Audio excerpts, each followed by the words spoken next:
Ottoman assaults on the European order resumed, the most significant of which reached Vienna in 1683.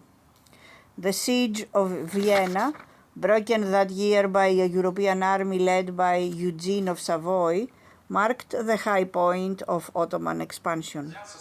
In the late 18th and with increasing momentum throughout the 19th century, European states began to reverse the process. The Ottoman Empire had gradually become sclerotic when Orthodox religious factions at the court resisted modernization.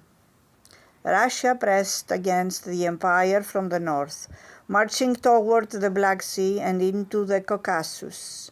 Russia and Austria moved into the Balkans from east and west, while France and Britain competed for influence in Egypt, a crown jewel of the Ottoman Empire, which in the 19th century achieved various degrees of national autonomy. Convulsed by internal disturbances, the Ottoman Empire was treated by the Western powers as the sick man of Europe. The fate of its vast holdings in the Balkans and the Middle East, among them significant Christian communities with historical links to the West, became the Eastern question. And for much of the 19th century, the major European powers tried to divide up the Ottoman possessions without upsetting the European balance of power. On their part, the Ottomans had the recourse of the weak. They tried to manipulate the contending forces to achieve a maximum of freedom of action. In this manner, in the late 19th century, the Ottoman Empire entered the European balance as a provisional member of Westphalian international order, but as a declining power not entirely in control of its fate, a weight to be considered in establishing the European equilibrium, but not a full partner in designing it. Britain used the Ottoman Empire to block Russian advances toward the Straits.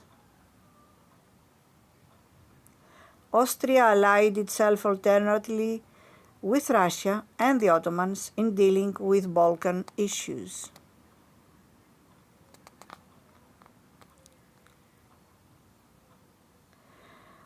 World War I ended the worry maneuvering. Allied with Germany, the Ottomans entered the war with arguments drawn from both international systems, the Westphalian and the Islamic. The Sultan accused Russia of violating the empire's armed neutrality by committing an unjustified attack contrary to international law, and pledged to turn to arms in order to safeguard our lawful interests, a quintessentially Westphalian casus belli.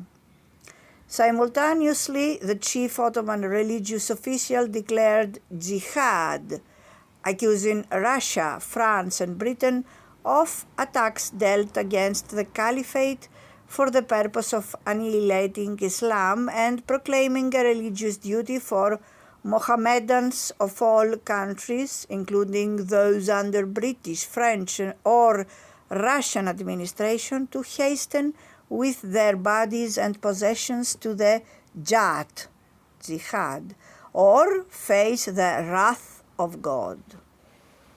Holy war occasionally moves the already powerful to even greater efforts. It is doomed, however, whenever it flouts strategic or political realities. And the impetus of the age was national identity and national interests, not global jihad. Muslims in the British Empire ignored the declaration of jihad. Key Muslim leaders in British India focused instead on independence movement activities, often ecumenical in nature and in partnership with Hindu compatriots.